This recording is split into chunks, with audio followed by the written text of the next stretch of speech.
শুধু ভর্তা নয়, এটা বাঙালি নস্টালজিয়ার স্বাদ। যে একবার খেয়েছে সে দ্বিতীয়বার নিজেই খুঁজে নিয়েছে। যত ধরনের শুটকি দিয়ে ভর্তা তৈরি করা যায় সবচাইতে বেশি টেস্ট হয় এই চাপা শুটকির ভর্তা। কিন্তু সঠিকভাবে চাপা শুটকিতে ভর্তা তৈরি করতে পারে না। আজকে আমি সঠিকভাবে চাপা শুটকি কিভাবে ভর্তা করে সেটা আমি দেখিয়ে দেবো। তার জন্য কড়াইতে শুকনো লবণ দিয়ে তারপর ধুয়ে পরিষ্কার করা চাপা শুটকি দিয়ে খুব ভালোভাবে টেলে নিব।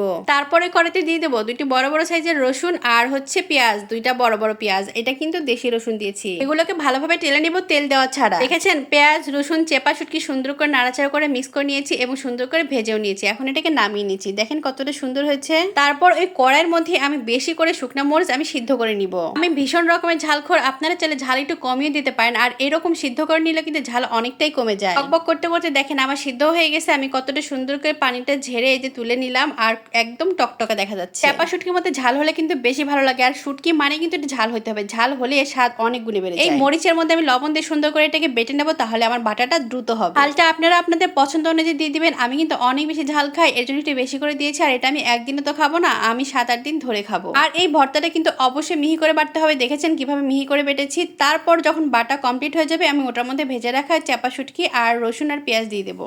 ভর্তা কিন্তু এখনই রেডি হয়নি, আর একটু কাজ বাকি আছে। লাস্টে যে কাজটা করা হবে ওইটার জন্য কিন্তু এই ভর্তাটা অনেক দিন রেখে খেতে পারবেন, একদমই নষ্ট হবে না। ফাইনালি আমি ভর্তাটা কিন্তু সুন্দর করে মিহি করে বেটে নিয়েছি, একদম লাল টকটকে হয়ে গেছে। দেখেন আমি তুলে নিলাম। এখন ফাইনালি যে কাজটা করবো সেখানে চলে আসলাম। কড়াইয়ের মধ্যে দিয়ে দিলাম সরিষার তেল, আর দিয়ে এই যে ভর্তাটা আছে না, এই ভর্তাটাকে এখন সুন্দর করে ভেজে নিব। আর মরিচ বাটার সময় যদি আপনাদের বাটতে একটু অসুবিধা হয় তাহলে অবশ্যই একটু পানি অ্যাড করে সুন্দর করে মিহি করে বেটে নেবেন, তবুও কিন্তু মিহি করে বাটতে হবে। আর এই যে আমি ভেজে নিচ্ছি ভর্তাটা, এই ভর্তাটা কিন্তু অবশ্যই সুন্দর করে ভাজি করতে হবে, মানে একটুও পানি থাকা যাবে না। সত্যি বলতে গরম গরম ভাতের সাথে এইরকম ভর্তা হলে আর কিচ্ছু লাগে না। যারা আমার মতো ঝাল খায় তারা অবশ্যই বাসায় বানিয়ে খাবেন, আর কেমন হয়েছে জানাবেন। সবাই ভালো থাকবেন, আল্লাহ হাফেজ।